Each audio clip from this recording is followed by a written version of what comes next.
ఇలాంటి రోజు వస్తుందని ఊహించలేదండి.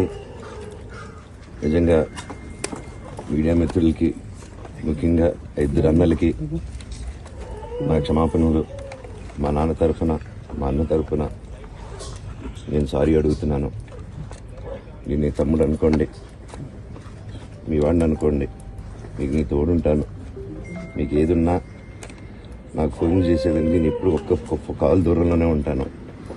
I will always be there to support you and your family. And I'm sorry, నా కోసం సపోర్ట్ చేసేదానికి వచ్చి మీకు ఇలా జరగడం నాకు చాలా బాధగా ఉంది. నా భార్య పేరు లాగుతున్నారు, 7 నెలల కూతురు పేరు లాగుతున్నారు. నేనేం అడగలేదు, సొంత కాళ్ళ మీద పనిచేస్తున్నాను. మా ఆవిడ కూడా వాళ్ళ ఇంటి వైపు ఏ డబ్బు తీసుకురాలేదు, వాళ్ళ ఇంట్లోనూ డబ్బు అడగలేదు, నేను అడగలేదు, ఆస్తి అడగలేదు. మా ఆవిడ 7 నెలలు గర్భవతిగా ఉన్నప్పుడు మీ నాన్నగారు అమ్మగారు ఒక్కరే ఉన్నారు. మీ అన్న ఏమో దుబాయ్కి షిఫ్ట్ అయిపోయాడు ఫ్యామిలీతో. మీ వైఫ్ ప్రెగ్నెంట్గా ఉంది, తనకి తల్లిదండ్రులు లేరు. తనకి ఇప్పుడు మీ అమ్మ అవసరం ఉంది, పెద్దోళ్ళ అవసరం ఉంది. నువ్వు అక్కడే ఎలా చూసుకుంటావు అంటే, నాకు ఆ రోజు మా భార్య కూడా ఒకసారి వాళ్ళు అన్ని చెప్తున్నారు కదా, ఎందుకంటే ఒకసారి వినండి అంటే, సరే అమ్మా నీకోసం వస్తాను అని చెప్పి మళ్ళీ తిరిగి రావడం జరిగింది. అండ్ ఇది ఈరోజు నా గురించి ఆరోపణలు వేస్తున్నారంటే అది నేనేం చెప్పలేను. ఓన్లీ మీకు ఆధారాలు మాత్రమే చూపించగలుగుతాను. ఇప్పుడు వాళ్ళు చెప్పి నేను చెప్పి ఇది కరెక్ట్ కాదండి. నేను ఎప్పటి నుంచో కూర్చొని మాట్లాడదాం అంటున్నాను. పిల్లలకి లోకల్లో ఉన్న, లోకల్లో ఉండేది ఎవరో కాదండి, మా బంధువులే అండి అందరూ. ఆ చుట్టుపక్కల గ్రామాలందరూ, మా నానమ్మలూరు, అమ్మమ్మలూరు అందరూ మా వాళ్ళండి. వాళ్ళ పిల్లలు, మనవాళ్ళు, వాళ్ళ బంధువులు. సో వాళ్ళకి అన్యాయం, వాళ్ళ అర్జీలు పెట్టుకున్నారు, వాళ్ళ లెటర్లు పంపించారు, వాళ్ళన్నీ చేశారు. నేను వాళ్ళకి సపోర్ట్ గా, మద్దతుగా నిలబడి ఏమైంది నేను అడిగేసరికి వినయ్ అతనికి ఫోన్ చేశాను, మెసేజ్లు పెట్టాను.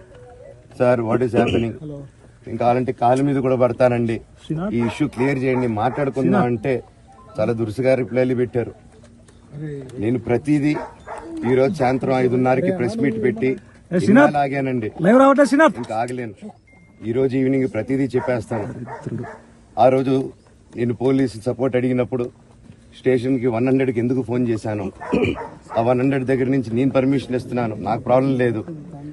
మీరు ఒప్పుకుంటే, మీరు మీ వల్ల అయితే 100లో నేను ఏం మాట్లాడానో మీరు తీసుకొని వినండి. ఆ రోజు ఆ హీట్ మూమెంట్లో, జరిగిన మూమెంట్లో మాట్లాడాను. ఇంట్లో 10 బండ్లు ఉన్నాయి, అందరూ ఉన్నారు ఇంట్లో. మరి ఇన్ని బండ్లు ఉంటే ఇంట్లో ఎవరికైనా ఏదైనా అయితే కారుల్లో తీసుకెళ్తాం. ఆ రోజు 108 అంబులెన్స్ వచ్చింది మా ఇంటికి. ఈ విషయం ఎవరికైనా తెలుసా? నాకు మా నాన్న దేవుడండి. ఈ రోజైతే ఏదైతే చూస్తున్నారో మా నాన్నని, ఇది మా నాన్న కాదండి. నేను అబద్ధాలు ఆడేవాడిని కాదు. నా గురించి మీరు ఎవరినైనా ఎంక్వైరీ చేసుకోండి, నా ఫ్రెండ్స్ని అడగండి. నాకు చిన్నప్పటి నుంచి ఉన్న స్నేహితులు ఒక్కొక్కరు వేరే వృత్తిలో ఉన్నారు, వాళ్ళు సొంతంగా కాళ్ళ మీద కష్టపడిన వాళ్ళే అండి. అండ్ నేను కూడా నా సొంతంగానే వచ్చాను, కానీ ఏ రోజు ఇది చేయండి అది చేయండి అని అడిగింది లేదు. అండ్ ప్రతిదీ నేను సాయంత్రం వచ్చి మీకు ఎక్స్ప్లెయిన్ చేస్తాను.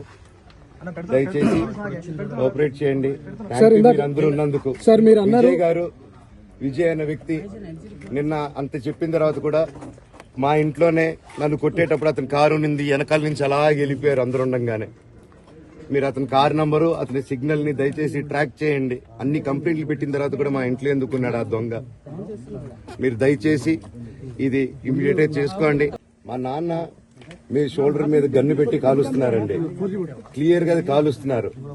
ఆయన నేను పనులు చేసుకుంటూ అన్ని రకరకాలుగా ఉన్నప్పుడు ఆయన బ్రెయిన్ వాష్ చేసుకుని నా వ్యక్తిగత జీవితంలో బయట పెట్టి నన్ను, నా వ్యక్తిగత జీవితం తప్ప అది కూడా నేనేం తప్పు చేయలేదండి. నేను ప్రేమించిన అమ్మాయిని పెళ్లి చేసుకున్నాను, ఆ అమ్మాయి కోసం పోరాడాను. దాంట్లో తప్పేంటంటే నాకు అర్థం కావట్లేదు. అండ్ ఈరోజు వచ్చి 10 మందికి నిలబడినప్పుడు నేను చెడ్డోడిని అయిపోయాను. ఎక్కడ సైన్ పెట్టమంటే పెట్టాను, రమ్మంటే వచ్చాను, పొమ్మంటే పోయాను. ఎన్ని సినిమాలు చేయమంటే అన్ని సినిమాలు చేశాను. అన్న కంపెనీల్లో పనిచేశాను, సాంగులు చేశాను, వాళ్ళకి రికార్డింగ్లు చేశాను, ఫైట్ డైరెక్షన్లు చేశాను. ఎంతో గొడ్డులాగా కష్టపడాను, మనసు పూర్తిగా సంతోషంగా చేశాను. నాకు ₹1 అడిగింది లేదు, ఆశించలేదు. నేను దానికోసం నాకు కావాలి, నేను పనిచేసిన దాన్ని కూడా నేను అడగట్లేదు. ఒకటే అడుగుతున్నాను, మీకు నిజం తెలియాలి. అందుకోసమే ఏంట్రా వీడు అన్ని బయట పెడుతున్నాడు అనుకోవచ్చు, కానీ ఈ రోజు నాకు భార్య పిల్లలు ఉన్నారండి. ఈ రోజు నేను నిలబడకపోతే రేపు నా కొడుకు పెద్దోడైన తర్వాత, కూతురు పెద్ద అయిన తర్వాత వాళ్ళకి నేను సమాధానం చెప్పుకోలేను. నేను దొంగతనం చేసి వేరే వాళ్ళు కడుపులు కొట్టి నా పిల్లల మొహం నేను చూడలేను, ఆ కూడు నా పిల్లలకి పెట్టలేను. మా నాన్న నన్ను అలా పెంచలేదు, మా అమ్మ నన్ను అలా పెంచలేదు.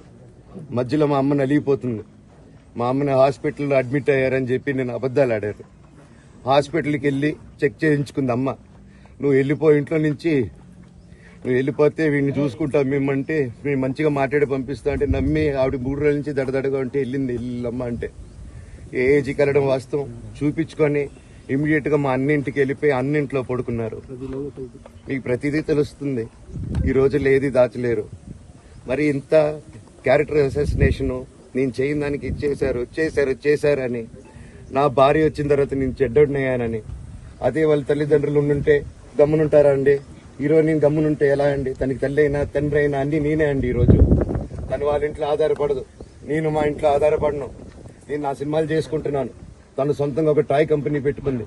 లాక్డౌన్ లో నా అహం బ్రహ్మాస్మి సినిమా మా ప్రేమ కోసం ఆపేసినప్పుడు నిర్దాక్షిణంగా నేను చెన్నైకి షిఫ్ట్ అయిపోయి ఊర్లో వద్దని మేము అక్కడ కూర్చొని, నేను మనోజ్ నువ్వు బొమ్మలు గీస్తావు కదా, కథలు రాస్తావు కదా, బొమ్మలకి ఆత్మనిర్భర్ అని నరేంద్ర మోడీ గారు అనౌన్స్ చేశారు. డ్రాయింగ్లు చేసి కథలు రాసుకొని నా ఫ్రెండ్స్ దగ్గర కొంచెం కొంచెం అప్పులు చేసుకొని మేమే పెట్టుబడులు పెట్టుకుంటూ, నా ఫ్రెండ్స్ కూడా పెద్ద కష్టపడి వచ్చిన వాళ్ళండి. వాళ్ళకున్న కొంతలో నాకు పంచుకుంటూ మమ్మల్ని కాపాడుకుంటూ ఒకరినొకరు కాపాడుకుంటూ నిలబడి ఈ రోజు మనీ నిలదొక్కున్నామండి. నేను నా భార్య, తను కష్టపడుతుంది. ఇప్పుడు కాశ్మీర్ నుంచి కన్యాకుమారి వరకు ఓన్లీ తను, నేను, ఇంకొక 3-4 కలిసి దీన్ని ఇంత దూరం తీసుకొచ్చామండి. ఈ రోజు నేను మళ్ళీ సినిమాలకు వచ్చేసాను. అందుకే ఈ రోజు నేను నిలబడపోతే ఇది నా పిల్లలకి చెప్పేది కరెక్ట్ కాదు, ఎవరికి కరెక్ట్ కాదు. ఇన్నాళ్ళు గమ్మునున్నాను ఓకే, కానీ వాళ్ళ నాన్న ఆస్తుల కోసం కొట్లాడుతున్నాడా, మంచి కోసం నిలబడుతున్నాడా అనేది ఈ రోజు మీకు సాయంత్రం వచ్చిన ప్రూఫ్స్ అన్ని వదులుతాను. కాల్చే వినయ్కి, మా అన్నకి, అవునండి నన్ను హాజరుపరచమన్నారు, 10:30 రమ్మన్నారు. మీరందరూ చూశారు. నాకు మొన్న ఫస్ట్ రోజు తగిలి బాగా నొప్పి వచ్చింది, మెడ, కాలు. 3 వారాల క్రితం ఫైట్ లో నాకు మజిల్ టైర్ అయింది, గ్రేడ్ 1 టైర్ రైట్ లెగ్ లో. లెఫ్ట్ లెగ్ లో మళ్ళీ దెబ్బలు తగిలాయి మొన్న. సో అందుకే కొంచెం బ్యాలెన్స్ ఇది ఉంది. మందులు హెవీ మెడికేషన్ ఇచ్చారు, హెవీ ప్యాచ్ కూడా వేశారు నాకు. దానివల్లే కొంచెం నడుస్తున్నాను.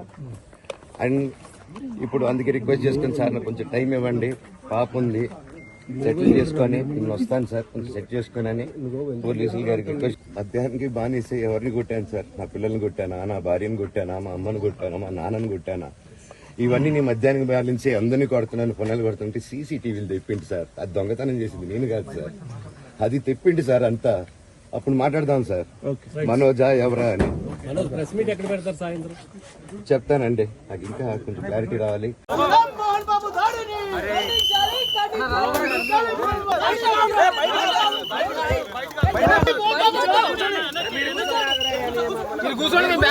ఖండించాలి ఖండించాలి ఖండించాలి ఖండించాలి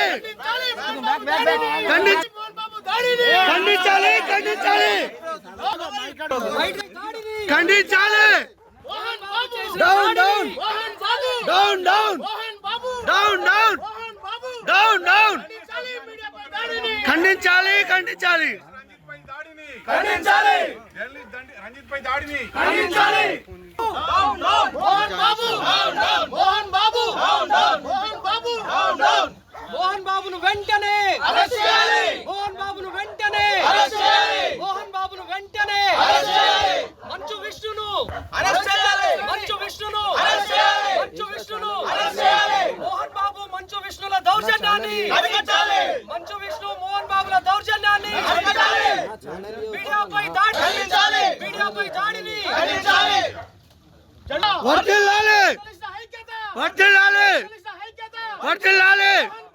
down down down down down down ఖండించాలి ఖండించాలి. Down down down down down down down